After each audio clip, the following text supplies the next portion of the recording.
Our panellists this evening will be speaking to the theme of what have you got to hide, which is clearly a derivation from the trope, if you've nothing to fear, if you've got nothing to hide, you've got nothing to fear. Whenever we were first envisaging this debate, we knew that we wanted to speak about the vulnerability of individual privacy in the context of new media. Okay? We hadn't quite decided what our specific theme would focus on, okay? Whether it would be vulnerability to private corporations or to the state or whatever. Next thing that happened, of course, in the summer was the emergence of Edward Snowden and the various revelations that he had to offer. First of all, on quite what the US National Security Agency and our own GCHQ had been doing, the legality of their practice, and branching out into the wider questions of the legitimacy and accountability of security service behaviours, and questions regarding the design of accountability regimes. So those themes are really going to provide the focus for our discussions this evening. Just by the way, apropos something else, I happen to be reading David Vincent's very excellent book focused upon the aversion of the British establishment to openness. It's a book published in 1998, A Culture of Secrecy, and it invited you to take the long view of such questions. While we have been stunned, many of us have been stunned by what Edward Snowden's had to say, it was interesting to note David Vincent's point that in 1844, an enterprising Italian exile took it upon himself to include poppy seeds in letters that he then sent to himself in order to be able to demonstrate that those letters were being opened, okay, by someone. And this culminated in a Privy Council investigation into what had been going on, which concluded that notwithstanding the absence of any direct legal authorization for such activities to be undertaken, everything was all right. Don't worry. Okay. Our panellists today, I'll introduce one by one, are going to be speaking to these issues notionally in the form of a debate. Although I think it's probably a little unfair to suggest that we have sides in this context. I think views which will be represented here meld one into the other. Okay. And what we're hoping to engage in, both at the front here and with yourselves, is an iteration, a consideration of the various themes and concerns that are at stake here. So first of all, if you allow me, to my extreme right is Professor Sir David Omand. David is currently a visiting professor in the Department of War Studies at King's College London. Formerly, he was the first UK Security and Intelligence Coordinator, responsible directly to the Prime Minister, and he served for 7 years on the Joint Intelligence Committee. Prior to that, he'd been the Permanent Secretary at the Home Office, and prior to that, Director of GCHQ, the Signals Intelligence Agency. In 2010, David published a very well received text entitled Securing the State, a book that was rightly described in the Washington Times as an instant classic in its field. Again, almost by way of an aside, in that book, he sets out, I guess, to emphasize the important work of the security services, while also recognizing the need for them to retain public trust and legitimacy. And he proposes a set of ethical principles to guide intelligence and security work.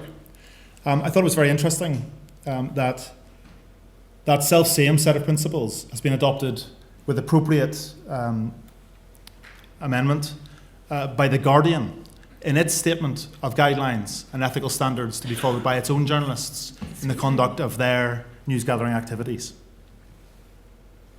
To my left is Matthew Ryder, QC. Matthew is a barrister based at Matrix Chambers in London. He's been described as intellectually brilliant, an incredible all-rounder whose tactical ability is awesome, and his ability to argue cases in a coherent and persuasive way, second to none. Forgive me, Matthew. We shall see. My mum probably wrote that. His practice ranges over complex criminal work, policing, the media, human rights, and beyond. His clients have included the parents of Stephen Lawrence, the wife and children of Ian Tomlinson, and pertinently Edward Snowden. Yeah, sort of. Okay. To my immediate right is the Right Honourable Hazel Blears MP. My guess is that of our panellists, she probably requires the least by way of introduction for myself. She's currently the MP for Salford and was first elected to the House of Commons in 1997. She joined the government in 2001 at the Department of Health and shortly thereafter moved to the Home Office as Minister of State. In 2005, she became a member of the Privy Council, joined the Cabinet in 2006, I think that's right, yeah, and became Secretary of State for Communities and Local Government in 2007 before resigning in 2009. Hazel is a lawyer by training and is currently a member of the Intelligence and Security Committee of Parliament, which is conducting an inquiry into the laws which govern the intelligence agency's ability to intercept private communications. Finally, to my extreme left is Annie Machon. Annie is a journalist, author, political campaigner and PR consultant. She's the director, I think I'm still right in saying, of Leap Europe. She was formerly an intelligence officer at the security service, MI5, and I guess it's fair to say she first came to public notice when she resigned from MI5 alongside her colleague and then partner David Shaler. She subsequently recounted their experiences and perceptions of the security service and its accountability and oversight in a very insightful and important book, Spies, Lies and Whistleblowers, MI5, MI6 and the Shaler Affair. More recently, Annie has developed what certainly I think is a very powerful critical voice through her blog, anniemachon.ch, and very recently has announced the establishment, I think, of a new whistleblower protection organisation entitled Courage. So at this point, I think I'd like to invite you to welcome our four panellists.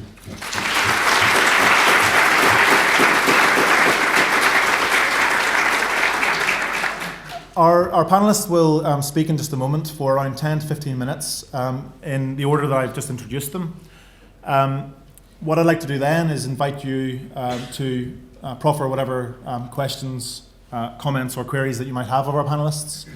We should have about half an hour for that discussion. We'd like to involve yourselves in as much of this debate as we possibly can. To close, what I'd like to do is to offer each of our speakers a few moments to offer any concluding points that they might wish to deliver.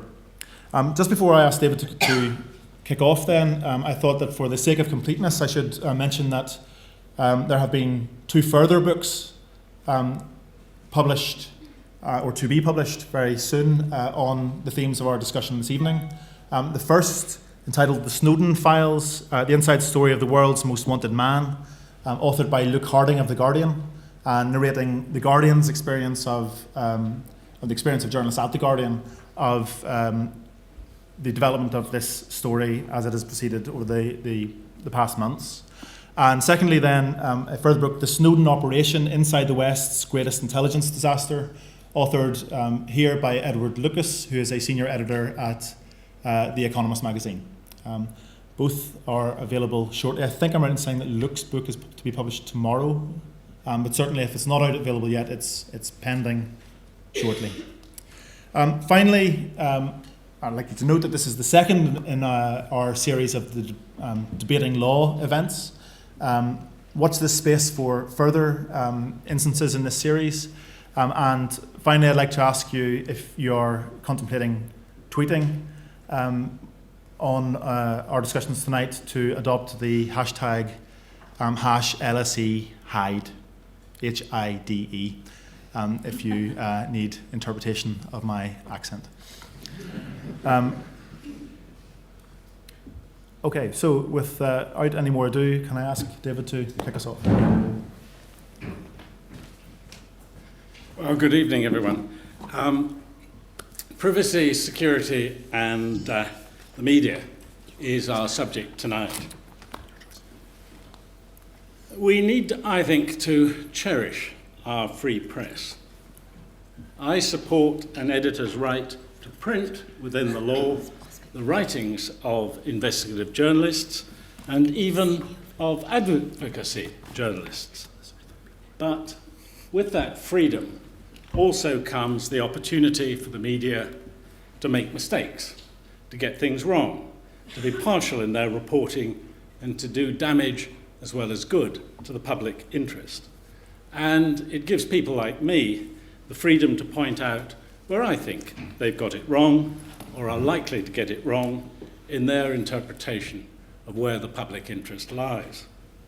Let me cite very briefly three such instances in the coverage of the Snowden material. That is, the 1.7 million American intelligence documents and the 58,000 British top-secret intelligence documents that he stole and handed to journalists. My first example is really an example of misunderstanding the public interest. It's the media's refusal to accept that damage to national security and to the public's security, that's our security, could possibly have been done by their stories.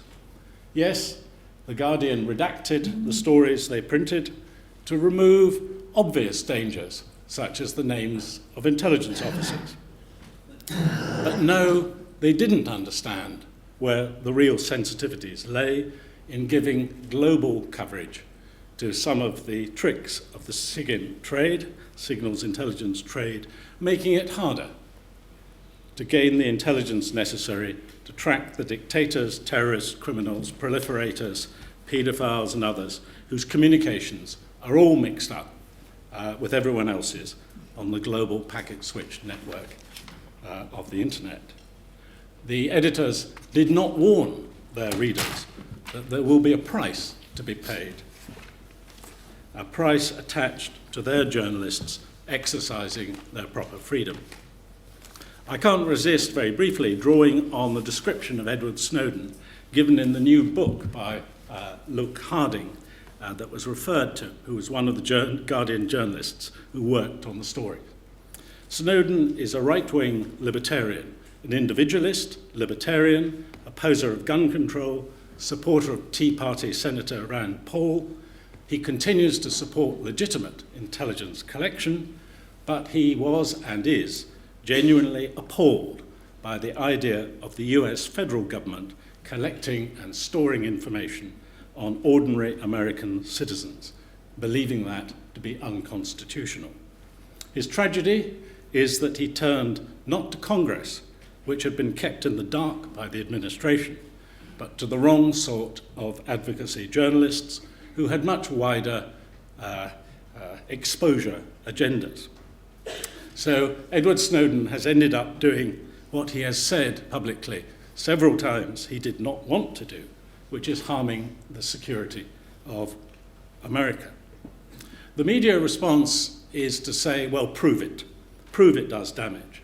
My response is to ask you which power station is generating the light up there that's illuminating this hall. You can't say. It's a grid. It's an electricity grid. Intelligence work is an intelligence grid, but you know when the power dims, you know when the voltage drops, and it's precisely that voltage drop that Snowden's revelations will lead to. And that affects not just American intelligence or British intelligence, but all intelligence agencies, because the people, the bad guys, are now armed with more information about how to avoid detection. And if you think about the Russians at the moment, desperately trying to keep the Sochi Winter Games safe, trying to track some people they've lost touch with, whom they know are intending to conduct attacks, well, I think I've made my point. It's the same methods that are used. The journalists that Snowden trusted failed to protect him. Given the scale of the theft of classified material, perhaps, and the theft they colluded in, perhaps they never could have protected him. In the end, it was Julian Assange's WikiLeaks who came to Hong Kong, provided assistance and legal assistance, and then bungled the operation, so he ends up in Russia, Putin's Russia, of all places, for a freedom-loving American individualist to end up. My next example is an error of omission. The Guardian has not explained to its readers the important difference between the strict UK legal definition of communications data and the much looser concept of metadata, especially as it's used in American circles to refer to the powerful modern tools of data mining from the internet and from social media use. An analyst at GCHQ can only treat as communications data the IP address of the suspect machine, the email address of the user, when and from where the communication originated, and the server identity that's being accessed. They can find out, therefore, that the suspect accessed Google, but not why, not the questions asked. They can find out that a suspect accessed Amazon, but not what was purchased. The email address to which an email was sent can be found, but not what was in the title of the message, and not the message itself. Channel 4 News, for example, got themselves really tangled up over a revelation of something called the Dishfire database, giant database that the American National Security Agency keeps of information culled from millions of text messages a day. The National Security Agency allows GCHQ analysts to use the database, but they can only use it, only access it for communications data in accordance with the narrow UK definition in our Act. If they want to access the more detailed information, and there's tons of it in that database, then they have to get the relevant Secretary of State warrant. In shorthand, they can they can access internet communications data up to the first slash, www.google/ everything after that is content. You wouldn't know that from reading The Guardian's account of this. Finally, the biggest example of the media deliberately confusing the public is their category error of not distinguishing bulk access to the internet, which the United Kingdom certainly does have. For example, through the transatlantic cables, as revealed, by the way, in 1967 by Chapman Pincher in the Daily Express. What short memories we have. Distinguishing bulk access from so-called mass surveillance, which we do not conduct in this country. We are not under mass surveillance in this country. It will be unlawful for the intelligence agencies to conduct it. Mass surveillance is about pervasive observation of the population, the entire population, or a substantial sector of it. Observation implies observers, human beings who are examining the thoughts and actions of the population. There is no room in GCHQ filled with people doing that. Of course, GCHQ, our signals intelligence agency, in pursuit of its foreign intelligence mission, does have bulk access to large volumes of traffic on the internet. Some indeed of that has to be buffered, stored for a short period of time to allow time to examine it. But just think of the need to assess the risks posed by returning British jihadists who've been fighting in Syria. That's the kind of example where access to that kind of bulk data is essential. It's necessary to find the wanted traffic of the small number of legitimate targets. In the rather banal expression, the needles in a vast set of internet haystacks. The intelligence agencies want the needles. They're not interested in your and my hay within which those needles are buried. But they are buried because all our communications are mixed together. The use of the term mass surveillance, frankly, with its echoes of the Stasi observing and controlling by fear the East German population, is simply journalistic sleight of hand to damn the US National Security Agency and GCHQ by association. Now, The Guardian is perfectly entitled to its editorial line on this issue. As I say, they have the freedom to write. But frankly, it doesn't represent British public opinion. A poll, a TNS BMRB poll published on Monday, found that a large majority, 71% of the UK public, think, quotes, the government should prioritise reducing the threat posed by terrorists and criminals, even if this erodes people's right to privacy. About 2/3 of us, the public, think that British intelligence agencies should be allowed to access and store the internet communications of criminals or terrorists, and crucially, believe that they back them in conducting this activity by monitoring the communications of the public at large. Indeed, the poll shows that most people expect such surveillance to be in place. Only 27% said that this surveillance was too intrusive.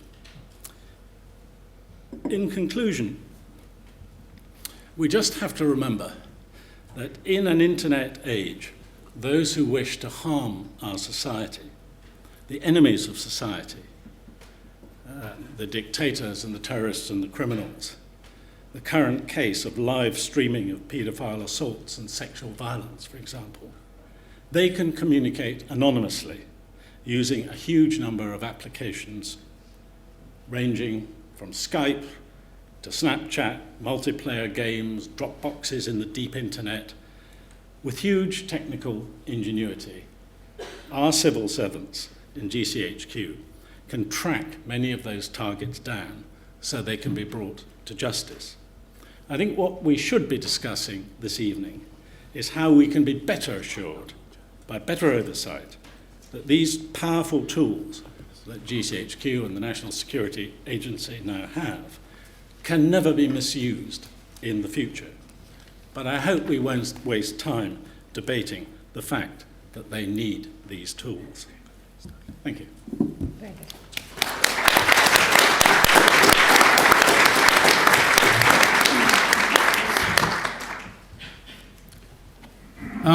Well, I think I'm up next. It's quite important to acknowledge that the presence of Hazel Blears and Sir David Omand here is quite significant. They're here to talk about secrecy and surveillance in the context of very few people previously from the establishment who had inside knowledge being willing to come forward and debate it and talk about it. And I think that's something that we should be bearing very much in mind as we have the discussion today. Because I think the title, "What Have You Got to Hide?" is a very good one. Because it, as I read it, it inverts the usual concern we have, or the usual phrase of, if you've nothing to fear, what have you got to hide? To ask a question of the establishment itself. And that's really for me, the title is aimed at. What have you got to hide? Why are you not disclosing more? Why are you not, or why have you not previously been engaged in a freer, more open, clearer discussion about what your powers are, what the legal framework is, and very importantly, how you interpret that legal framework. Because I'm a lawyer, I'm not a journalist, I'm not a politician, and my concern primarily here is law. I should probably make one correction when the list of clients was introduced at the beginning. I don't act for Edward Snowden. I act for David Miranda, who is the partner of Glenn Greenwald, who is a journalist very much involved in the Snowden revelations. And coincidentally, I also act for a very large number of people who were the subject of undercover surveillance, protesters, environmental protesters, the Stephen Lawrence family, large numbers of people who are now finding out for the first time that a no confirm nor deny policy in relation to how they were treated appears to have masked or hidden the role of undercover officers in their prosecutions and their activities.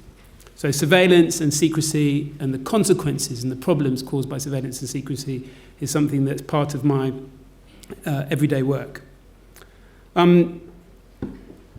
So this debate's very important. And I think I do agree with David that we need to look at this debate, and it's the Debating Law series, in the context of the sorts of rights we're protecting. Anybody here who's studied law knows that traditionally we've grown up with a set of rights to do with fundamental rights that we should have that grew up through the misuse, abuse of executive power by kings or by governments. And they include rights we know well, the right to be free from unlawful search and seizure of your property by the king or by government. The privilege against self-incrimination, the right not to have to answer questions in circumstances where you might incriminate yourself. Hard-won rights that probably many hundreds of years ago people didn't fully understand were so important, and our legal culture has had to learn and adapt at that time, probably from the 17th century onwards, as to why those rights were so important. Well, we live in an age now where over the last 20 or 30 years, many of those rights are being played out in a context entirely different from hundreds of years ago. You don't need a search warrant to go into somebody's house and go through their filing cabinet if you can go into the cloud and see what documents they have. You don't need to find somebody to intercept their letters or even their telephone calls if you're able to look right through their emails. And you don't need to arrest somebody, shine a light in their face and ask them awkward questions if you can stop them at an airport and require them to answer any question you may have about anything, pursuant to reasonable grounds for suspicion or not, that they may or may not be a terrorist. But importantly, those rights are being dealt with electronically. We're exercising our rights of freedom of expression, our property rights electronically. And many of the issues we're talking about now are or many of the actions of government are also taking place electronically. And as a result, our law, ancient rights, freedom of seizure, all those things, now have to adapt to most of us exercising our lives or living our lives electronically.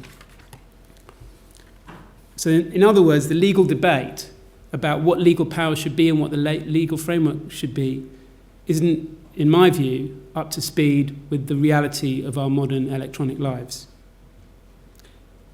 And it's not merely a public debate through politicians asking the public, well, what do you think? Important as that is. It's a legal debate.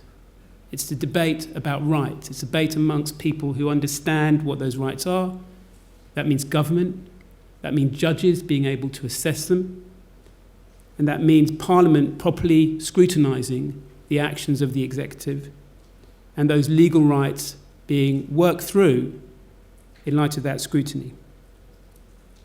In my view, the Security Service, Secret Intelligence Service, and GCHQ have unfortunately contributed, perhaps with the very best, or probably almost certainly with the very best intentions, but have contributed to preventing a modern, sophisticated debate about understanding those rights out of an abundance of caution that merely mentioning anything about that, having that debate, is at risk of disclosing secrets, the damage of which we know not. When Sir David talks eloquently about we can't tell you what the damage might be of these revelations, it's a grid, and who knows what might be the consequences of a disclosure. I understand why he says that, but I'd ask everybody in the room for a bell to go off in their head when somebody says that. Because when somebody is saying to you, something's wrong, but I can't tell you what it is, and I can't really explain how it might happen, and I don't really, either I can't or I'm not able, for various reasons, to properly enlighten you as to what this danger might be, even if they have, and I'm sure David has the very best intentions, a bell should go off in a democracy. There's a problem with people being told, we can't tell you why there's a problem. So, realistically, there are two big fundamental issues that I hope we get into discussing tonight. First, there is a level of secrecy about what is actually happening that has been partially pushed aside by the revelations that the Guardian and others, and it's the Guardian and others, the New York Times, the Washington Post, Der Spiegel, the Guardian and others have disclosed through disclosing the Snowden documents. I definitely take a different view from David on the significance of the Snowden revelations in this regard. Journalists have to be very, very careful if they're going to disclose things which may be secret. Secrecy is important. It protects lives in many situations. And government work, some of it has to be in secret. But journalists perform a vital role in our democracy that is not simply exercising their own personal right to say what they want to say. Journalists call governments to account from time to time. And any democracy has to acknowledge that there will be moments, hopefully not many, but there will be moments when something which would normally be secret may need to be disclosed. And utmost caution must be taken. A journalist may be taking a risk when they do that. But in my view, history tells us that from time to time, that process must happen in a healthy democracy, because if it doesn't happen, it means that the mere classification of something as secret will result in it never ever seeing the light of day. And that would mean government could never be called to account when it said something was secret. The second thing is that we don't know how our legal rights within the surveillance community are interpreted. And for a lawyer, that's a real concern. Because we know that there are laws, and for the lawyers here, there's the Regulation of Investigatory Powers Act that regulates surveillance. But we don't really know very clearly how those laws are being interpreted by the court that matters, the Investigatory Powers Tribunal, because much of what happens in the Investigatory Powers Tribunal is itself secret. The new president of the Investigatory Powers Tribunal, Sir Michael Burton, has made it clear that he wants to be more open. He wants to indicate where he can what the legal framework is. And I am instructed by Liberty against GCHQ and others, where we are bringing claims in the Investigatory Powers Tribunal in relation to the way GCHQ have conducted themselves in light of the Snowden revelations, PRISM, Tempora. We're asking the Investigatory Powers Tribunal to rule on the legality. And a number of NGOs from across the world and in this country are in that claim. There's going to be a directions hearing on that matter on the 14th of February, a week on Friday. And that, we hope, is the beginning of starting to understand what the legal framework is, because that's been part of the problem. The legal establishment and government law has kept secret the very framework within which we can understand how our surveillance is regulated. By way of example, the David Miranda case itself illustrates how when you learn how government interprets matters, it can be surprising. We learnt, for example, in the David Miranda case, that there appeared to be at one point a submission that the government was saying even the publication of something like PRISM existing could be interpreted as an act of terrorism. Just the publication. Now that submission seemed to fade away after a while. Or another submission that was developed at one point was that you can be an accidental terrorist. Terrorism needs no intention. You can do terrorism accidentally by mistake. You can do terrorism without meaning to, without intending any of the violence or anything within the definition of terrorism, if you accidentally do that within your act. Now, that may be an interpretation that the court should rule on, but it illustrates how many people sitting in the court hearing that were surprised. And that sort of legal debate should happen in a court, and we should understand how the government is interpreting surveillance. So let me take on some of the points in that regard that Sir David has outlined. Metadata and material. I'll be told I've got only a couple of minutes, so I'd refer, David, I think, if I'm not mistaken, to a very interesting pull-out that The Guardian did in December called the Snowden Files, which set out, in my recollection, the definition of metadata.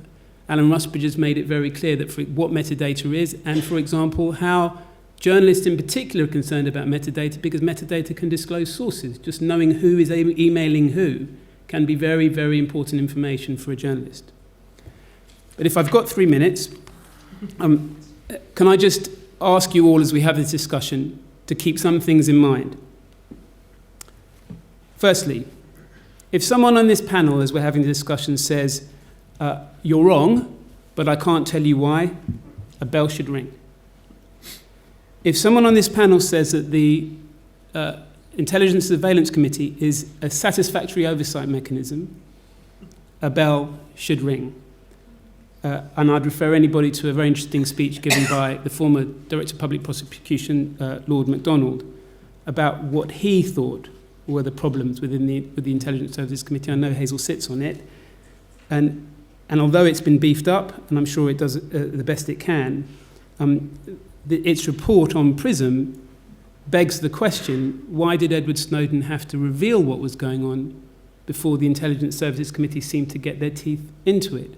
And why, when they had their first hearing in relation to the heads of the security services, was it may have been with the best intention, something of a PR disaster when it turned out that they had been primed with the questions in advance. Even if there was good reason for that, one might say it wasn't the best start to seeming to scrutinise those who are important. Thirdly, watch out when we talk and when you hear about this discussion in the newspapers, particularly when The Guardian or Channel 4 is being attacked for what it's doing. Watch out for confident answers that conflate different issues. What do I mean by that? Well, you hear sometimes people saying, we don't snoop into everyone's email. That's not the issue. The issue is, do you collect huge bulks of data? You may need a warrant to inspect it, but are we happy with that huge amount of collection? And is metadata itself a problem? When Sir David says it's just the Google and after the slash we don't know, what does that really mean?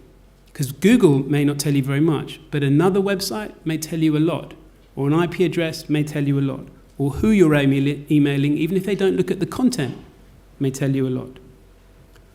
We don't collect millions and millions of emails. But do you process the metadata? Do you keep the metadata? Do you big data the metadata and work with it? We act completely within the law. Maybe you do. Does that mean the law's good enough? If all of this activity is within the law, it begs the question, do we need different laws? So watch out for those kind of confident answers, slap-down answers sometimes to journalists, because sometimes they seem to conflate things or set up straw men as arguments, whereas in reality, and this is my last point, there are two key issues that the Snowden revelations have caused, hopefully, the government to start to have to answer. The first one is this: are we happy with the collection of vast amounts of metadata? Even if that material, even if the content isn't being looked at, are we comfortable with collection of vast amounts of metadata? And secondly, what rules govern the sharing of data? So, for example, if the NSA obtains data, what legal framework is there about how it shares that data with GCHQ and vice versa?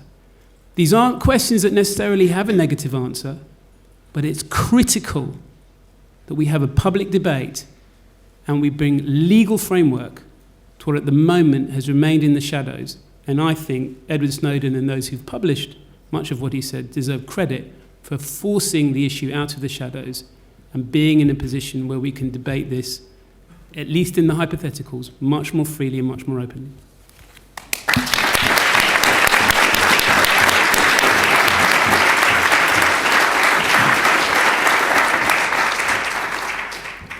Hazel Blears. Thanks very much. Matthew, I couldn't agree more with you that the fact that we're having this debate this evening is evidence of a willingness, a genuine willingness on my part. I haven't been dragged here kicking and screaming to the debate. I'm actually really pleased that there is a big debate going on. to some extent, when you're a member of the Intelligence and Security Committee, your colleagues have no idea what you do on a Wednesday afternoon or really what you do for 4 hours every Thursday morning. Unlike most select committees, we don't do our business in public generally, and therefore there's very little interaction, particularly with Parliament and also with the public. And I think the fact now that we are debating these issues, not just here at the LSE, but debating it in our newspapers, debating it in government, can only be a good thing. I have some reservations about the way in which we've got to this debate through Edward Snowden's revelations, and I certainly wish that we could have been having this debate without necessarily having had to go through some of the pain which undoubtedly has been caused by the manner of some of the revelations and the extent of them. I think that there are some very big questions here. There are big legal questions, and I agree with some of the points that Matthew's made about the legal framework, but there are also some very big political questions as well. And it's a long time since I was a lawyer. It's over 30 years, but I think when you train as a lawyer, it never actually really leaves you, and therefore your willingness to ask questions, I think, is a good thing about a legal training. But also the balance that when you are a public representative and you're a member of Parliament, sometimes a member of government, you also have to very much balance the issues with how the public does think. And I do think that it's important not to dismiss what the public think as being excluded from some of the legal questions. And there's sometimes a tendency in this country to say, oh, well, this is too complicated for ordinary members of the public to have a view about, because they don't have the information, they don't have a legal training, they don't have the ability to sort those issues. It's all too complicated. In the whole of my political life for 30 odd years now, I have never found an issue which, if you explain it properly, you go into the detail, you're prepared to make an effort to put it in straightforward language, that the public are incapable of understanding. And I think that we have to have huge respect for where the public land on these issues. And some of the polling, as David's talked about tonight, is actually quite revealing about where the public feel the balance ought to lie between security, privacy, liberty, all of these big complex issues. And I think that's my first point, really, that this is all a matter of balance. I don't think that there's a 100% view either way. Not a 100% view that everything has to be kept secret, and we can't trust the public with it, we can't trust the lawyers with it, but neither a 100% view that everything should simply be out there, open, on the internet, for everybody to utilise, because there has to be a recognition that unfortunately there is a small minority of people across the world who want to do the people of this country significant harm and have succeeded on several occasions in doing exactly that. And therefore I think the concept of secrecy in itself is not a bad thing per se. It is about how that secrecy can be conducted within a legal framework that has really robust oversight, scrutiny, governance, a proper legal framework that can be challenged in our courts as well, so that we get that balance between the power of the executive, the power of the courts, and ultimately the consent of the people. You can only govern with the consent of the people, and that's why I'm glad that this debate is taking place. But we have been on a journey for the last 20 years, and it is only 20 years ago that the public existence of the security agencies was even publicly acknowledged. Prior to that, there was no oversight framework. People operated very much in the shadows, and it really was only the Intelligence Services Act of 1994 that publicly gave a legal framework to the basis on which our intelligence agencies operate. So I think it's early days, if you like, in terms of the maturity of being able to deal with some of these issues. I've only been on the committee for 4 years. I had some experience when I was the Police and Counter-Terrorism Minister at the time of the 7/7 bombings, in particular when I was involved with intelligence matters, and I've been very involved with the programme to try and prevent radicalisation, both as Police Minister but also as Minister for Communities, to try and build the resilience of communities to the extremist message. So I've always had a real interest in these issues, but it is only the last 4 years that I have had a real understanding of how the agencies operate, what they do, what their capabilities are, and the legal framework within which our agencies are allowed to operate in our pretty liberal democracy. And I would say, Matthew, that I do agree that the time is right for a proper inquiry into the balance of privacy, security. Our committee has launched that inquiry now. We issued our call for evidence, I think, just before Christmas. We'll have a huge range of NGOs, politicians, journalists, no doubt, lawyers, sending us submissions about the issues that they want us to look into. I've said publicly that I want some of those sessions as far as we can to be held in public so that we're taking the evidence and people can see that there's a greater degree of transparency around that. Obviously, if it's classified materials, some of the sessions inevitably will be in private, but as much as we can, I think we've got to err on the side of having a really open debate in this country. I think we should also be looking at our oversight system. Is it robust enough? Is the legal framework fit for purpose? And I have some reservations about that, as I know that David does, that we can actually improve the legal framework to make it a better system for the future. So I think it's a little bit unfair when I read in some of the press that the Intelligence Security Committee is a government poodle, lackeys of government. I don't think I could ever have been described as a lackey of government of any shade, really. And the members of the Intelligence Committee are pretty determined to have this inquiry in as open, robust and detailed way as we can. But I think that we've got to look a little bit at what surveillance really actually is about in the internet age. And surveillance is sometimes seen as a kind of malign plot by sinister characters who want to do us harm. And those are always painted as the security agencies. And I was looking at some of that polling, that same polling, and actually the public are more concerned about the surveillance that's carried out on them by companies like Facebook, Google, Microsoft, all of those companies, than actually they are concerned about surveillance by the security agencies. Now, I was personally quite surprised about that, because I thought people would think security agencies, dark, in the shadows, want to do you harm, agents of the government, agents of the secret state, all of those Stasi connotations, 1984, Orwellian kind of symbols. And I thought the public would be far more concerned about their data being obtained by security agencies than they would be about commercial organisations. But actually the reverse is the case. And I think that's perhaps an illustration of my belief in the common sense of ordinary people when faced with these situations. And if you look at some of the stuff that the commercial companies are doing, I've been amazed by the extent of the surveillance that they're able to undertake. Not just using cookies, using tracking devices, tracking applications, third-party tracking applications. And there was one of my people in my office last week was looking to buy a new CD player. And he'd gone on the internet to look for CDs. And then what does he find on his Facebook page? Suddenly, adverts for CD players that he'd been looking for. I went on the internet last week to find a cover for my Kindle, and I have been inundated for the last 7 days with adverts for Kindle covers. So all of this information is soaked up, scooped up, hoovered up in vast quantities in order to feed the commercial advertising machine. That's what it's about, because all these services that we have for internet, they're all free. But there's no such thing as a free lunch. Actually, the price you're paying is your information and your personal data, and that is being hoovered up to an extent probably greater than anything that our security services can do. And I never ever hear about any of that in the debates that go on in the press. Where is the balance between the commercial use of information and actually information being used by security services whose total motivation is to try and keep this country safe and to protect the citizens of this country?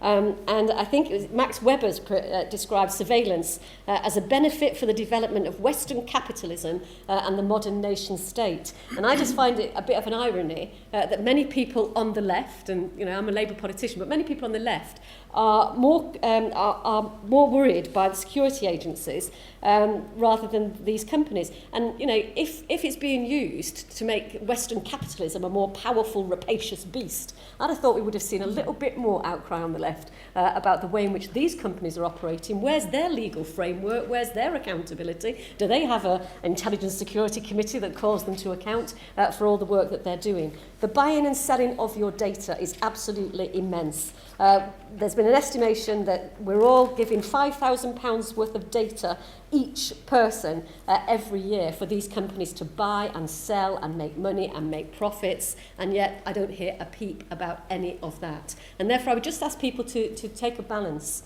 that the security agencies' mission in this country is to protect us and to keep us safe. They need capabilities in order to be able to do that. Those capabilities absolutely need to be governed by a robust, strong legal framework, a proper accountability and oversight regime. But if you don't actually give them the authority to have the capability to do some of this work, then their ability to protect all of us as a country indeed will be undermined and damaged. And that, I do think there needs to be a more balanced and nuanced debate about some of this. The Guardian pull-out that was published before Christmas. I read it. I thought it was a very useful piece of information. I sent it to all my committee, told them all to read it. That was 8 pages about privacy.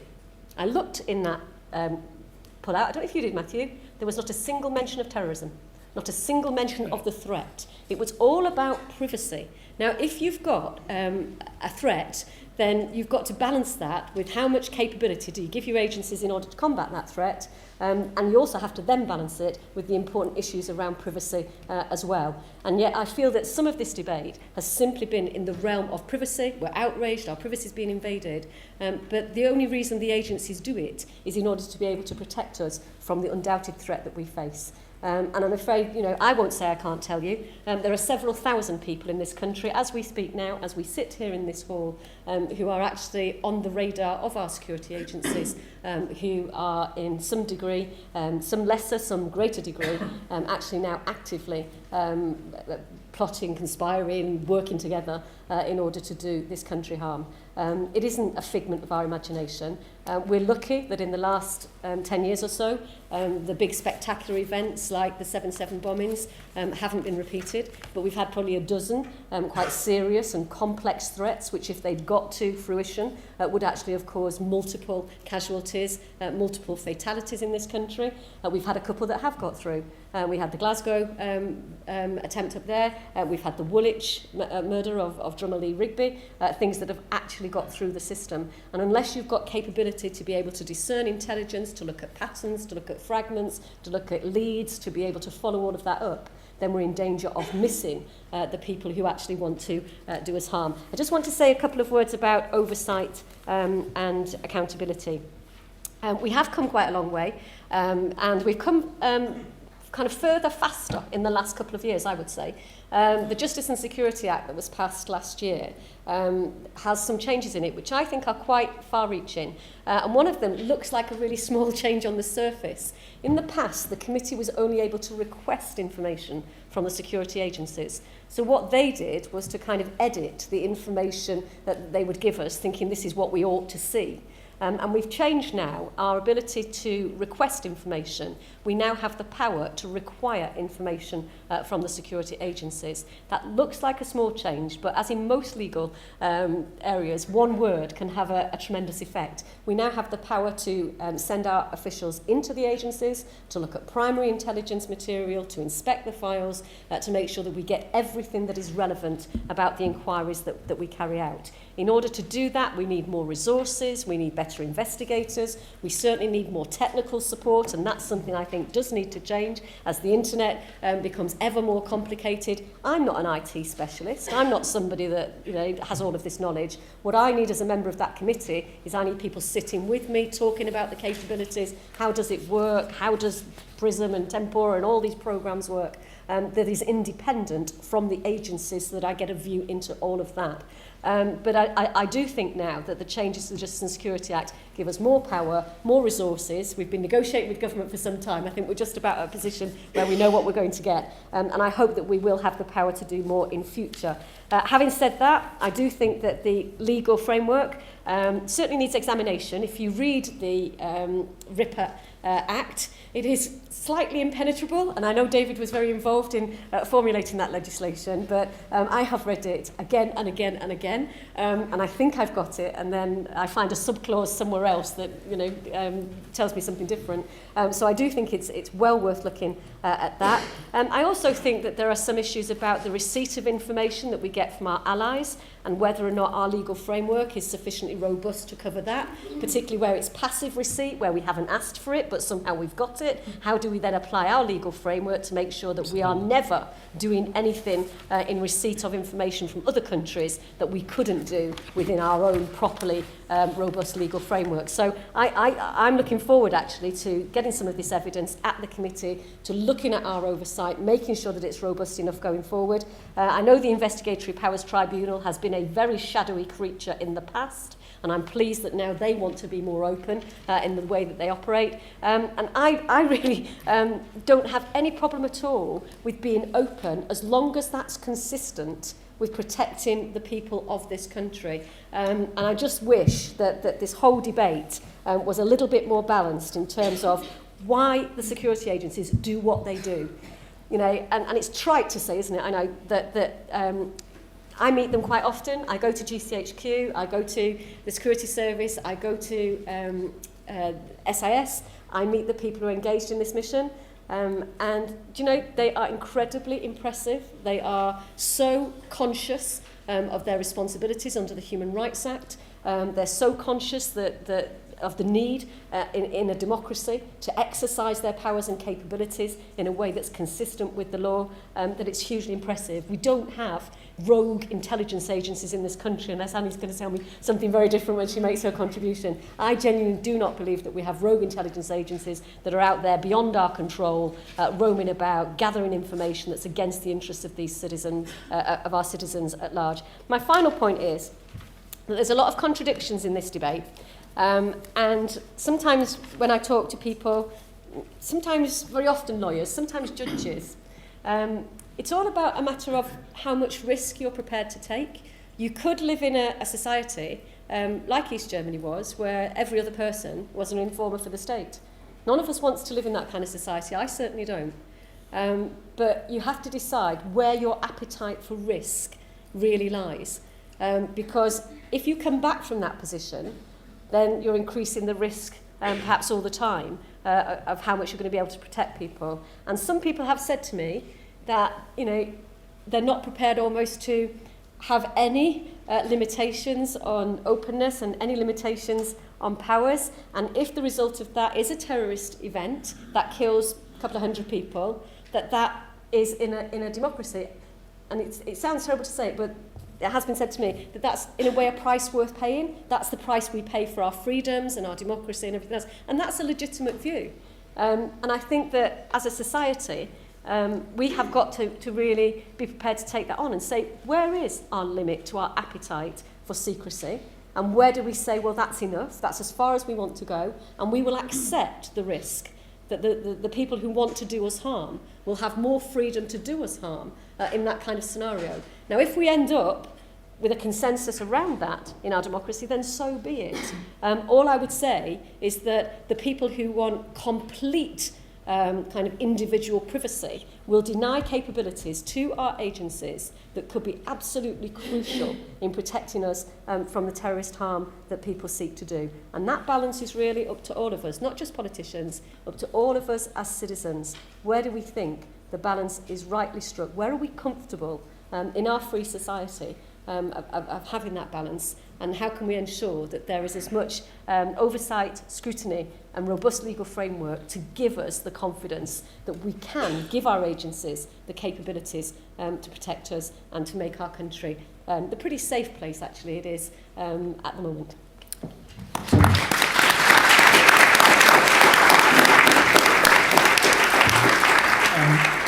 we'll move on to Annie in just a moment. Annie, I've allowed Hazel to continue there slightly beyond her allotted time. If you'd like a bit extra time, please feel free, and we'll come back to our two gentlemen subsequently. Is that microphone? Yes.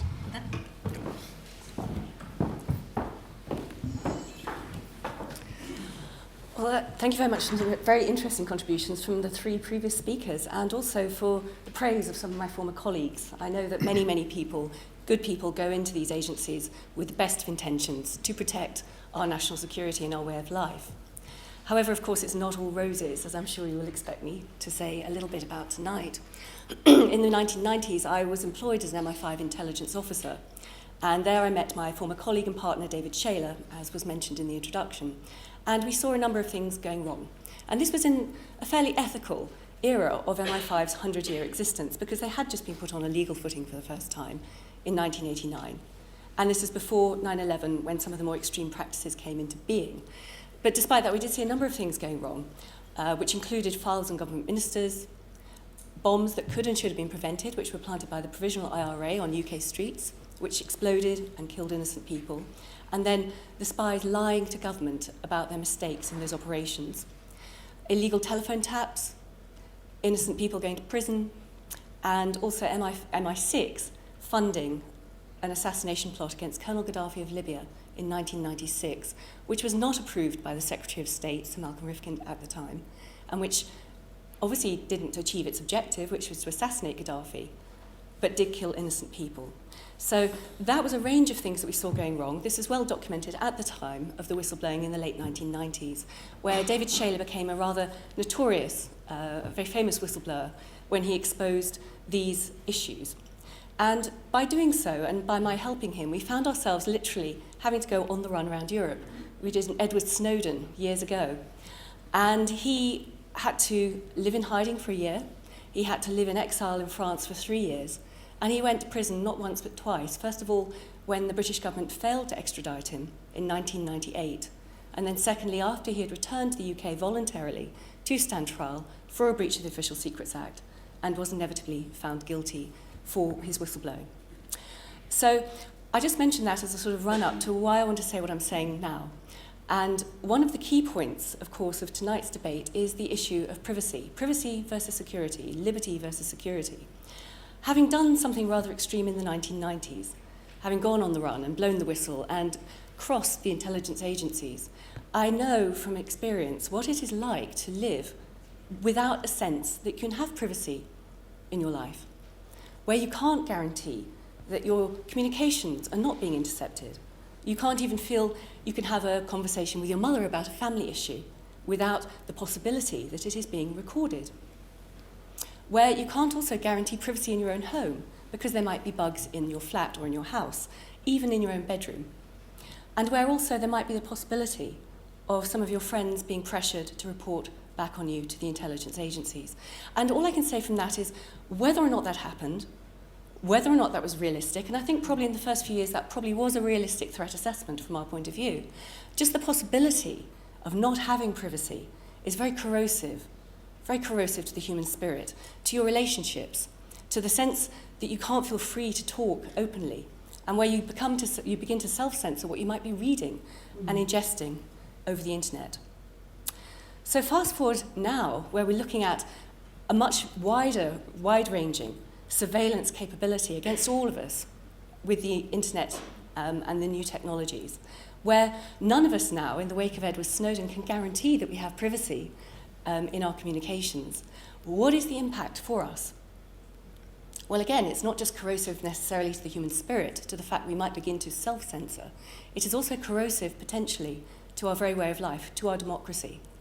Because if we feel that we are not private, we will start to self-censor what we read, what we write, what we say, what we plan, how we associate. We even lose, basically, our freedom of conscience, effectively, because we self-censor. We worry that what we say now might be used against us. And while that isn't necessarily the case now, of course, laws can change, as they did in the 1930s Germany. So what you might be doing now, as an innocent activist out there on the street waving a placard in a just cause, or getting involved in an Occupy camp, If your information, even the basic metadata, who you're associating with, who you're in contact with, is collected and stored for a number of years, and then the laws might change, that information could in the future be used against you for what you're doing legitimately now.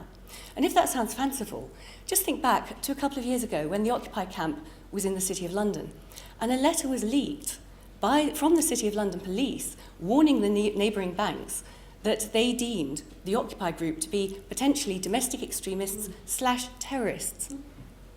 So if any of you were in the Occupy camp, you may well have quite an interesting file.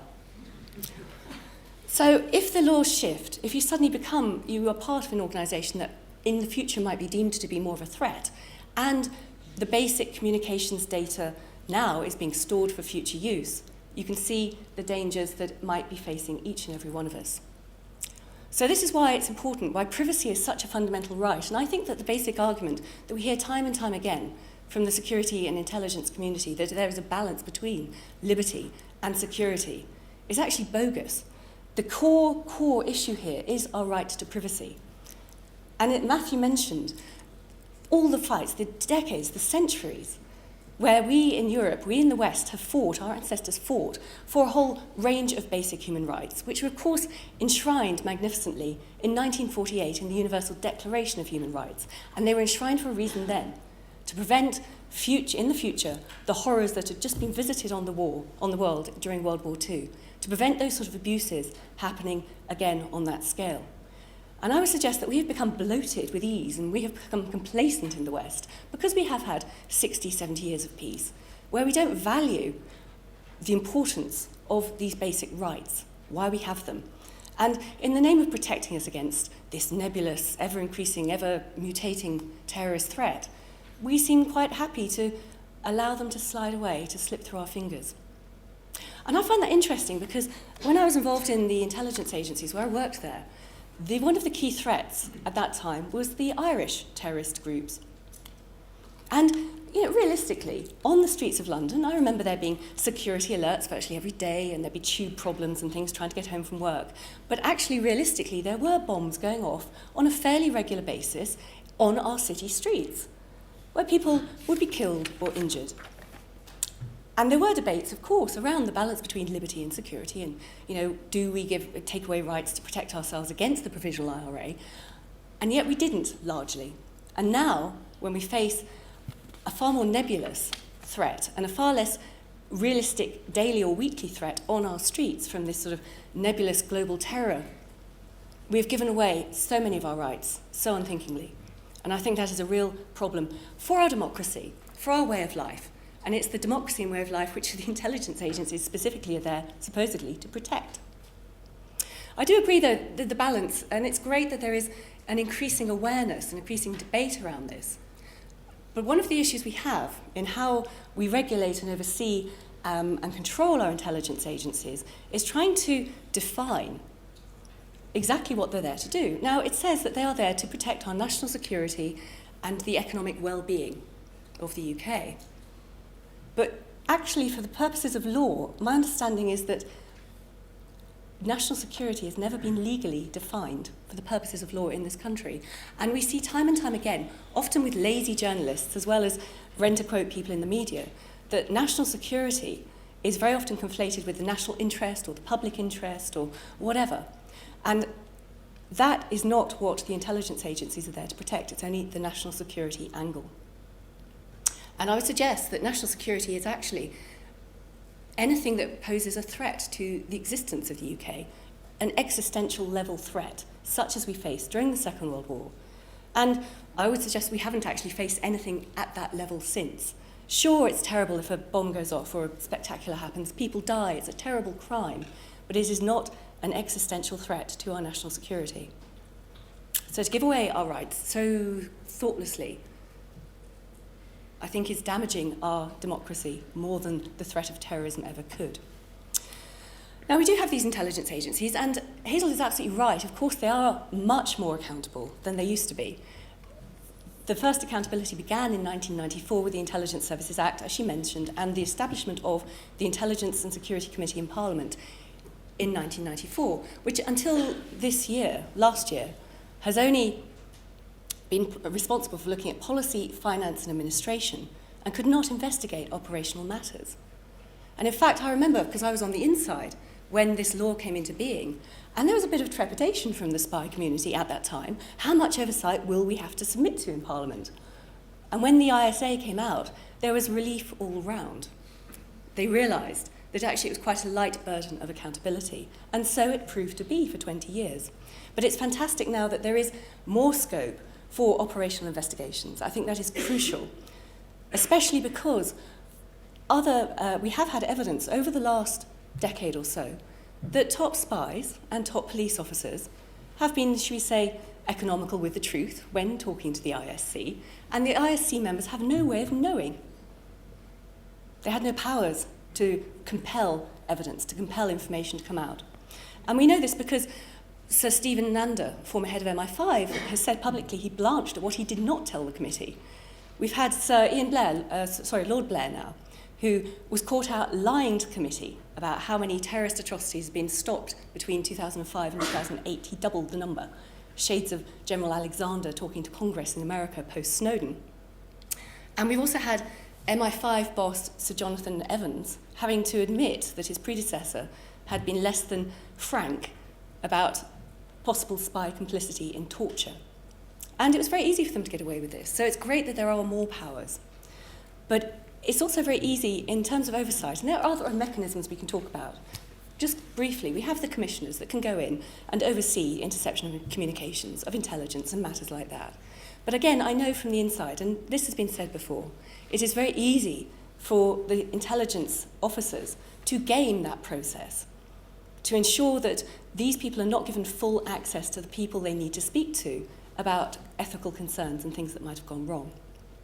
So it is very much a balance. It's fantastic that the debate is starting. It's somewhat concerning that actually the debate is much more controlled, much more anodyne within the UK than it has been across many other Western countries, and even in America, where they've had congressional hearings and changes to the regulation of the NSA. So I hope that this continues. I'm sure it will, because there will be plenty more information coming out from Mr. Snowden and his disclosures. We will see a greater debate. So it's a good start, but I would love to see it moving faster, and I would love to see people more aware of what is at stake here if we allow our democracy to slide away further and our privacy to be eroded yet further. We will end up in a surveillance dystopia. Thank you.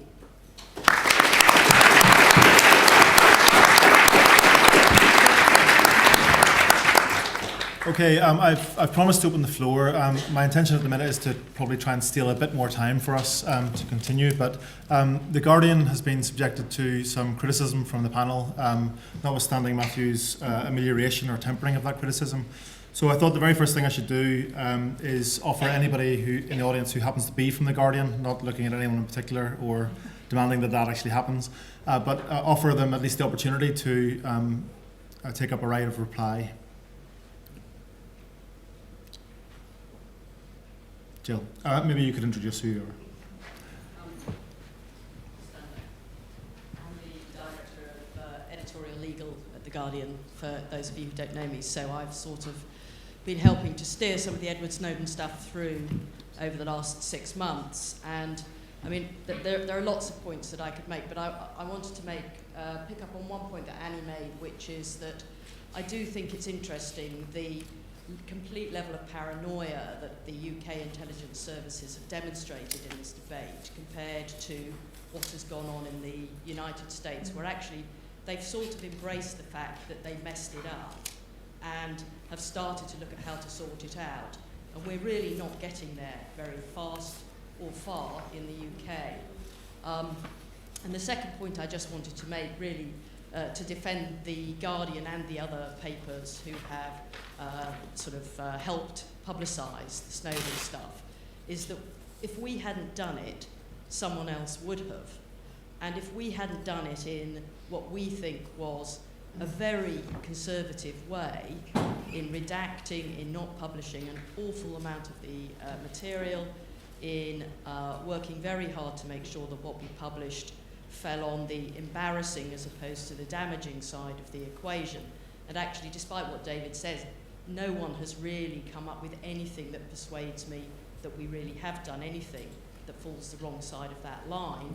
I know they'll disagree, but I do think that, as I say, with the Guardian tried to offer constraints around this. If we hadn't been there, who knows what might have come out? We might have had a dump of everything.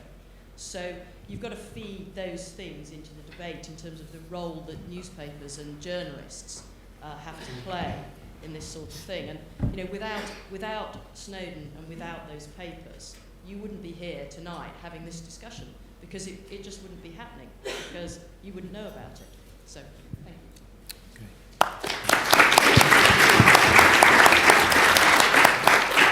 Okay, as I mentioned, I think we can have about 15 minutes for questions from the floor, okay? So what I'll do is I'll take 2, possibly 3 questions at a time. If you can wait before asking your question. Say that I am the subject of surveillance, and I have questions to put. Sure, I'll come to you in just a second. But before you get to ask your question, can you please state your name and offer any affiliation that you have that you think is relevant to our discussions, okay? Before asking your question, please wait for a microphone. So we'll take the gentleman in the middle then, and if the other microphone can be coming down to the front. Thank you very much indeed. To my left. My name is Jones, Dr. Robert Jones. Sir David, on Monday, on the Start the Week programme, you made various statements. You said the British system is well regulated and GCHQ is not breaking the law. I take issue. Personally, my telephone is tapped. There have been break-ins at my house. There's been corrupted software, documents stolen, computers destroyed, my emails categorized, and professional activities have been blocked. Look at me. I'm an old man. I'm a cripple. I'm a graduate of your university, and I'm a scientist. I want to know why. Okay. I can give you an answer. We have the second question here. Yes. Well, my name's Guy Svintz, and I suppose the most relevant thing about me is I used to work with some of the free trade union groups during the now happily defunct Cold War.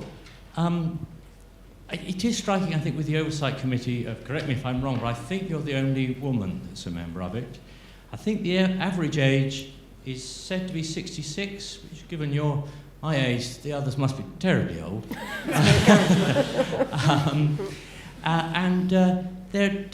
It is extraordinary how different the public attitude is to these issues here and in almost every other country, Western country. And I wonder if we're not missing something very fundamental, and that is that we have no historical memory, really, of a totalitarian state, nor of occupation by a foreign power. Arguably, the United States has that, although it's a rather old one, a very benign foreign power, of course. But I wonder if that leads us to miss the concern that perhaps we should have, that, yes, I'm not really at all worried about this government or the next government knowing whatever they wish to know about, well, anybody in this room. But what about a government we don't foresee in 20 or 30 years' time, a gradual change? And perhaps when we look back to the MI5 of the 1960s and 1970s and even the 80s, perhaps there are some reasons to be a little hesitant. Okay, I think both these questions are directed towards this side of the table, so if either of you, David or Hazel, would like to pick that up. I would just say that I agree with you about the nature of the Intelligence and Security Committee. I would like to see more diverse membership, and being the only woman is sometimes not a always comfortable place to be. And I've actually recently launched a piece of work looking at women in our intelligence services, and part of me thought, why am I doing that just because I'm the only woman? But I know if I don't do it, it probably won't happen. So I agree with you on that. And I think it is interesting, the difference in the response in different countries. I went over to Berlin last year and talked to some of their politicians, and they are hugely exercised about this in Germany, and entirely understandably, because they had the experience of the Stasi and the totalitarian state, and therefore they're much more exercised and energized about this this than we are here. So I think your point's very well made. And although, as a committee, we knew about the capabilities of GCHQ, clearly the Snowden revelations brought them into greater relief. And I think it would probably be a good idea for the Intelligence Committee to keep capabilities under review as well as the legal framework, because it's Matthew's point, they may well be complying with the law, but actually, are we happy with the capabilities issue as well? So I think regular review is really important, and I know that David's been making a suggestion maybe in each parliament, so that each parliament does that kind of work. I think that's a really good suggestion. Just to sort of add to that, I too share the same concern. In my book, it's not about the existence of these tools. That's what you need in the internet if you're going to be able, as the authorities these days, to track the communications of the people who genuinely mean us harm. It's not about the tools, it's about how we can have confidence that not only now but for the future they can't be misused. And that may well means a pretty radical look at the way oversight is conducted, and Hazel has given us some indications there. I'll just mention one aspect of that hasn't had the airtime I think it should. The most effective form of control is self-control. Anyone who's brought up teenagers knows perfectly well they spend most of their time out of your sight. And if you haven't inculcated in them the right kind of self-discipline and sort of moral attitudes, then goodness knows any amount of oversight is not going, and codes of conduct are not going to work. So I think one of the most important things I look to the ISC to do is to test the moral character of the people who are running these organisations and whether they genuinely share the values. Annie's made some points about, as it were, the past in relation to her service, and did everyone in that service share those values? Now, that's one of the jobs I think they slightly above average aged ISC is actually very well placed to do, because they are very experienced people. Finally, to Dr. Jones, there's no point in asking me. I wouldn't know whether anything you've said holds water. But the 1994 Act provides for an independent tribunal to investigate accusations of abuse of authority by the intelligence agencies. And if you have concerns, that's where to go. That's the senior judge. Matthew will I 2000 think. Act as well. Yeah. Okay.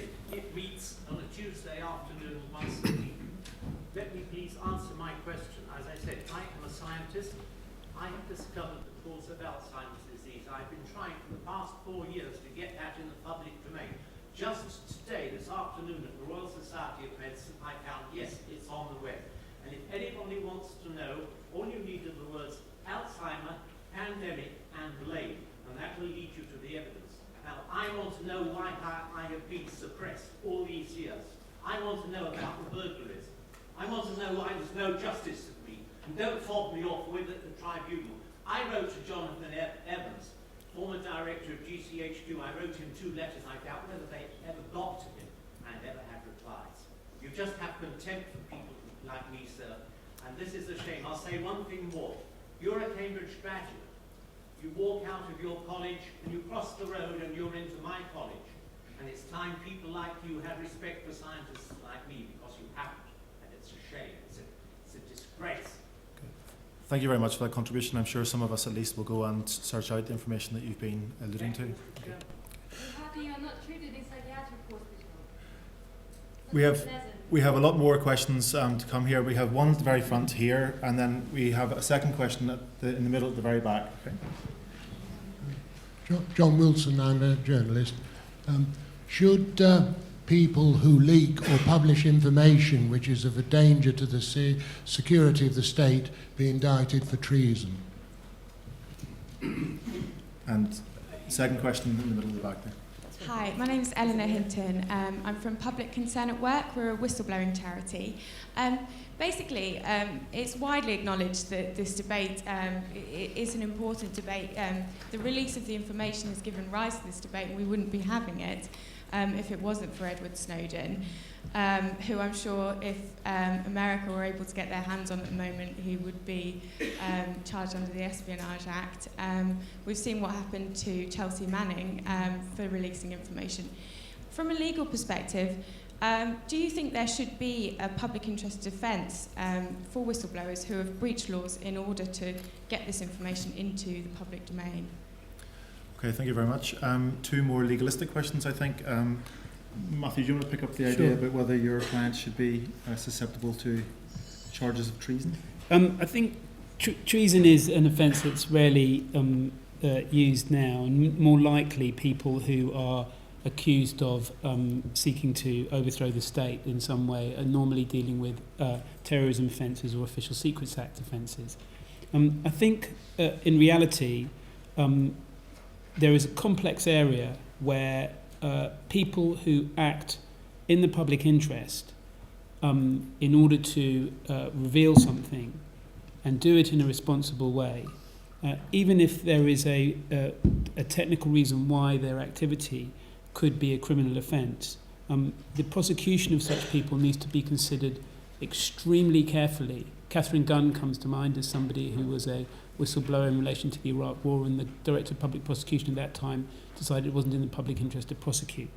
And the reality is that there are some people who are put in a position where they disclose something, and therefore the state has a discretion as to whether it is appropriate to bring prosecutions. I don't think it's appropriate to sort of comment directly on individual clients or individual cases or individual circumstances, but what I would say is that there are some debates which come to public attention once every 10 or 20 years, which are of enormous importance, which inform the public of things that they would otherwise never have known, and enable us to have a discussion on terms that we would otherwise be completely in the dark about. When that happens, I think we should not be quick to shoot the messenger.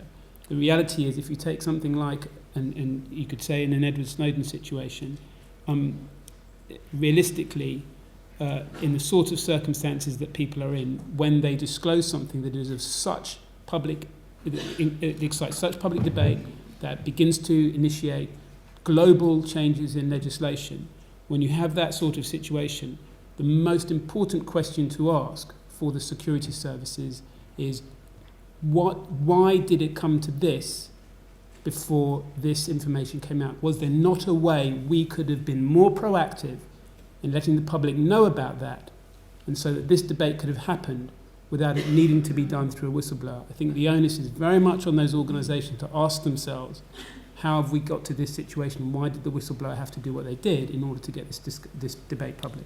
Can I just comment on that?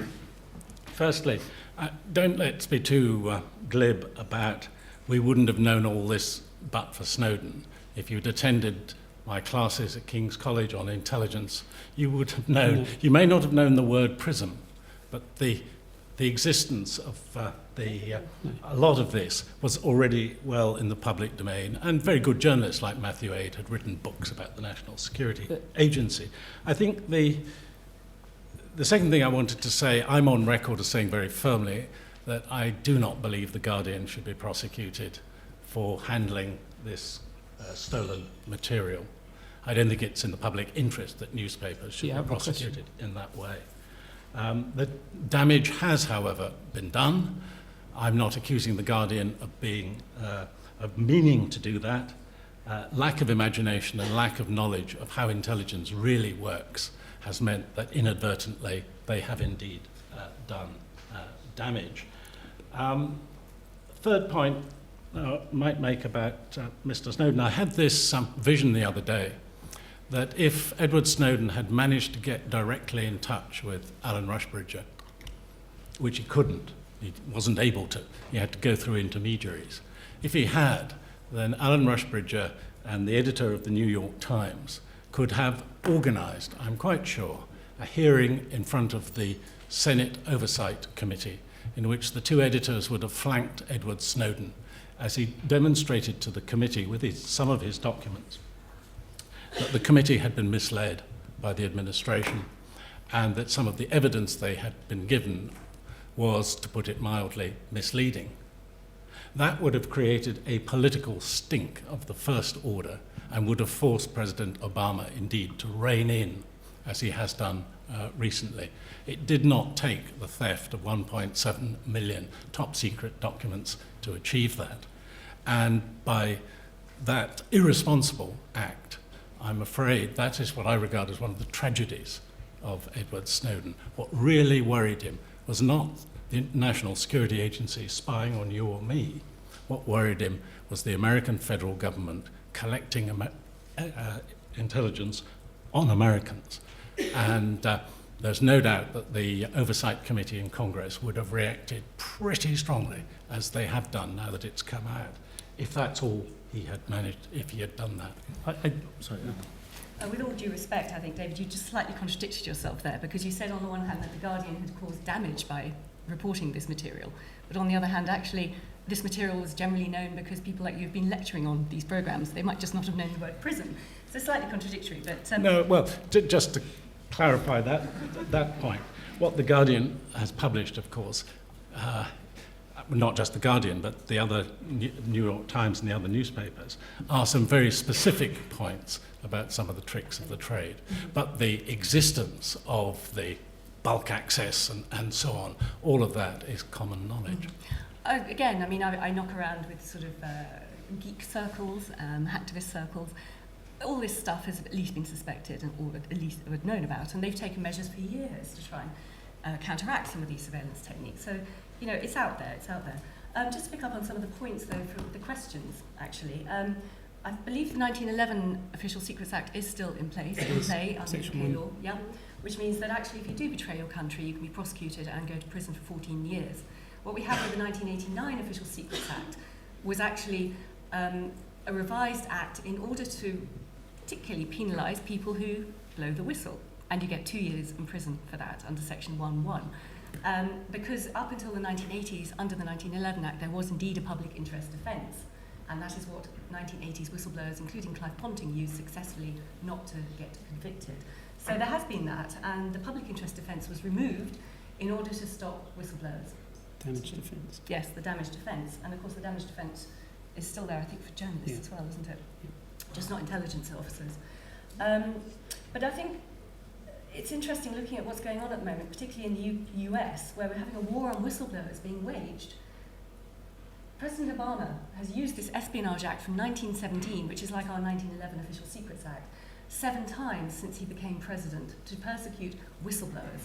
And that is more in his brief presidency than all previous presidents in aggregate have used since 1917 to go after people.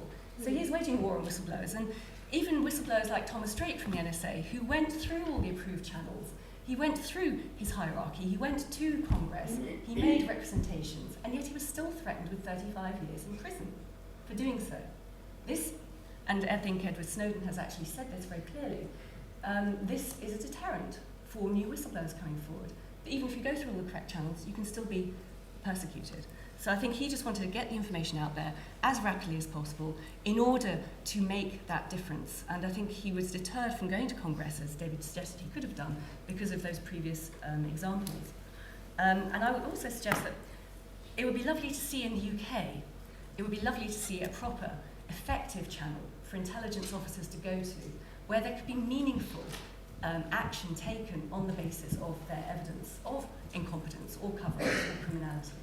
And it would be lovely to see the ISC perhaps offer that channel so that the whistleblowers do not have to lose their jobs, lose their careers, face prison, lose their liberty and everything like that. But for it to be proven that if a whistleblower were to go to the ISC and give their evidence, there would be a meaningful investigation into that evidence and action if indeed wrongdoing was seen to have existed, action indeed to rectify that. And for whistleblowers, potential whistleblowers to have that possibility and that faith, I think would be a service to them. It would be a service to ethically concerned intelligence officers on the inside to this day. And it would improve the work of our spies and improve the way that they can potentially protect our national security in this country. So I would suggest that respectfully. Can I make one very quick point, which is that I think the presence of Sir David in this debate and Hazel Blears in this debate is so valuable and so important. Your expertise is so important in this understanding these issues that I say with the greatest of respect, that expertise and that contribution gets sidelined or gets distracted when the focus is on the messenger and those who facilitated the messenger. The actual expertise that you bring to the debate and dealing with the fundamental problems that have now come to light is so much more valuable than spending time worrying about whether it should have been disclosed and how it should have been disclosed when we're now having such an important debate. And that's where, for me, the focus and your contributions are so important. Okay. I had promised each of our speakers a last word. We're running over time. What I think I'll do instead of doing that is invite 2 final questions and then ask each of our panel members as appropriate to answer the questions and perhaps to say maybe one point that they would like you to go away with. So we'll take these 2 questions down here at the front, the gentleman at the front and then the lady in the second row. Yeah, my name is David Lowry. I'm a researcher and a former student at the LSE from the 1970s. Both Sir David and Matthew Ryder mentioned the issue of collection of metadata and its relevance. In a written answer published in Hansard today, the Record of Parliament, a Labour MP asked the Foreign Secretary on how many occasions the Director of GCHQ or his staff acting on his behalf had requested ministerial authorisation to approve GCHQ reading the content of emails gathered as part of general metadata collection since this government came to power. And he added how many occasions such requests have been turned down. And the answer from the junior foreign minister was this: it's the long-standing policy of successive governments not to comment on matters of intelligence. Now, my view is that's an insult to the intelligence, both the Parliament and the people. And I can't understand why in America, the US president can stand up and give an hour-long speech, make a detailed presentation of why the American intelligence community got things wrong and what he was going to do about it. And in the British Parliament, they get fobbed off that they can't say a single word about intelligence. Okay, thank you. And the second question is in the second row there. Hi, my name is Serafina. I'm currently a student at LSE, and I would just like to thank firstly the speakers for a very interesting debate. I'm cheating a bit, I'm having 2 questions in one, and it is addressed to both sides of the debate. The first is, I thank Annie actually for talking about the fact that national security has never been really legally defined, and yet at the same time the question arises is, what about public interest? What exactly is public interest? I would like to suggest that it's as nebulous a concept as you say the whole idea of national security is, or terrorism for that matter.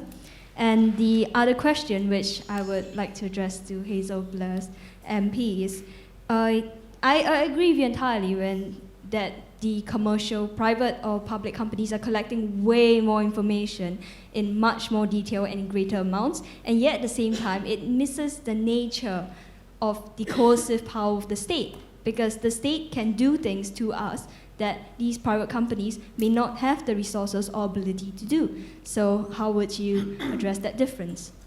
Thank you. Okay, thank you very much. So what we'll do is I'll ask Annie to answer the question directed immediately to her, Hazel the same. I'll then invite David and Matthew to offer a closing point, and if any of you can also answer our initial question there about the insult to Parliament through refusals to answer, then please do so. So, Annie. Well, I agree. I mean, again, it's just a situation where a debate should be had about what is the public interest, because it is something that's been much abused in the media as well. I mean, you know, the idea of tabloid phone hacking and all that sort of thing is in the public interest, has been much debased, and I think that is something that we need to address. Actually, I would like to just pick up very quickly on the commercial companies. As you rightly say, we volunteer the information to them largely, whereas the state can just do things to us, the intelligence agencies. We don't necessarily know. But let's not forget that some of the Snowden disclosures showed that the intelligence agencies and these private companies were, if not colluding, were allowing their information to be used and to be abused and have backdoors built in as well. So I think what we're looking at is a sort of notion of corporatism, a merger of the corporate and the state, which can be damaging. So powers like Facebook's photo tagging technology, Google's facial recognition technology they're building, and then meshing that with CCTV coverage around the streets and behavioural predictive technology that can be developed as well by some intelligence agencies and some commercial companies. If you merge all this together, we could be identified and tracked lifetime around the streets using CCTV. And if we then behave in a manner which might be deemed to be suspicious, then action can be taken against us. Now, if this sounds like some sci-fi dystopia, it's not. This is actually a program that was revealed via WikiLeaks a couple of years ago called Trapwire. So if anyone's interested, have a Google. This is becoming Orwellian. Thank you. Hazel. Just to take head on the reply that was given by a Foreign Office Minister, I think that part of this whole debate and the fact that there's a huge increase in public interest in these issues will probably mean that there does need to be a fuller and better answer given to people. We have an annual report from our committee every year, and for the last 3 years, we've had the annual reports. We've almost had to argue to get parliamentary time in which it can be debated. And when we do get a debate, there's hardly anybody turns up. It tends to be the members of the committee. We all kind of, speak for 15 minutes about what we've been doing the last year, and that's more or less it. I'm hoping that in future our annual debates will be lively, exciting. There'll be crowds of MPs in the chamber all wanting to debate these issues, and maybe that's one of the good things that's come out of what's happened, that there will be greater public interest, and that there will be an examination in government about what actually can be said on these issues, because my politics has always been about having faith and confidence in the general public to take a reasonable view. And I think if there is more pressure on government to do that, then that's not a bad thing in terms of what you said. In terms of the other issue that you raised about the commercial companies, I entirely take your point that they don't have the power maybe to imprison you, do all those dreadful things that the state can do. But I think what I was trying to highlight in my contribution is that they have got enormous capability, and nobody ever talks about what they're doing in the name of profit rather than in the name of protecting your security. And my other point really is that in all the stuff that our agencies do, they have to be compliant with the Human Rights Act. It has to be in accordance with RIPA. It either has to be authorised under the Intelligence Services Act, and everything they do has to be documented as being necessary, proportionate, and it's auditable. So if it isn't necessary and it isn't proportionate to the threat that we face, and if it isn't authorised, then they will be acting outside our legal framework. So some of the scenarios, I'm afraid, Annie, that you painted actually would be absolutely outside our legal framework, and the agencies would be operating in a way that was unconstitutional and unlawful. Nobody ever says that everything we do has to be necessary and proportionate to the threat we face. They don't do all this for the love of it. They do this in order to try and protect the country. Rather brings us back to questions over adequacy of oversight, I think. But David, a final word. Final couple of words from me. Although we're arranged this way on the panel, I don't think there are two sides in this debate. And I think it would be a great mistake if we end up polarising this. I've argued for some years that we need a new boundary to be set about what is secrecy. It's quite right not to comment on individual exposure of individual operations. Once you go down that track, the journalists very quickly start feeding you questions, and then you have to say, well, I can't comment, and then they say, well, that means you're obviously guilty. But that's a very small amount. Information about the purposes of intelligence, information about the kinds of ways in the internet age that it's necessary to act in order to get intelligence, the value of all of that can be much more readily spoken about today, and should be. And I've been arguing that for some years. Annie raised a very interesting question about should we be looking again at the definition of national security. I think that's a very interesting question. I take a different view from Annie. I think rather than narrowing it, I think it's a psychological construct. I think it's a state of confidence on the part of the people that the major threats facing us are being satisfactorily managed so we can go about our normal lives freely, with our liberties, with our values, with our rights, and with confidence. That's what national security to me means, and you can see nations around the world that haven't got it.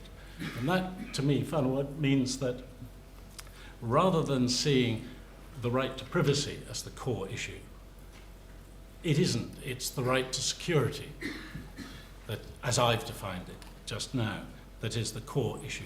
Because if you don't have that, you can't have the structure that will actually protect our rights. Thank you. Matthew. Just a few short points. Hazel mentioned at one point that we don't have rogue intelligence agencies in this country. I think that's right insofar as it goes, but we're litigating at the moment, we're dealing at the moment with a history of secret policing and undercover policing that is coming to light, which is causing real concern. And it's just a small illustration of how when the gathering of intelligence isn't properly structured and isn't properly monitored, whether it's intelligence services or whether it's policing, there's real dangers arise. The second point I wanted to say quickly was that a colleague reminded me of a discussion I had in the court, actually, in the Miranda case, when we postulated the idea of a camera in everybody's home, taking pictures of what they do, and getting to a position where the government says, we will never look at this. We will never, ever, ever look at this information unless we then have a reason to do so at some stage in the future. And how comfortable would we feel about that? Now, that's a debate that we should have, but that's a real debate when it comes to issues of saying, well, gather all your email and buffer it for a short period of time. We will not look at it, but we really won't. And I mean, I take that at face value, but are you even comfortable with the government having it? It's an important issue for us to debate.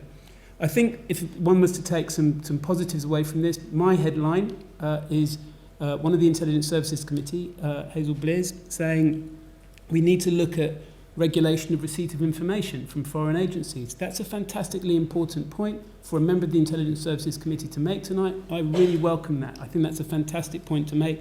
It's a discussion we should have, really important trigger for what many of us have been saying for a long time. Which brings me on to the final point or one of the points Hazel was saying, confidence.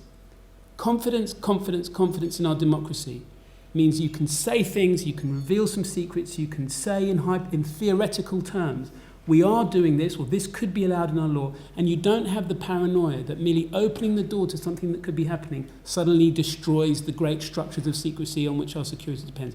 That confidence, which you're hearing from David, which you're hearing from Hazel, I think is the foundation of it, because that confidence, when we don't talk about paedophiles and terrorists, and we talk about actually what are we really doing and what are the structures, that confidence allows a proper debate to be had.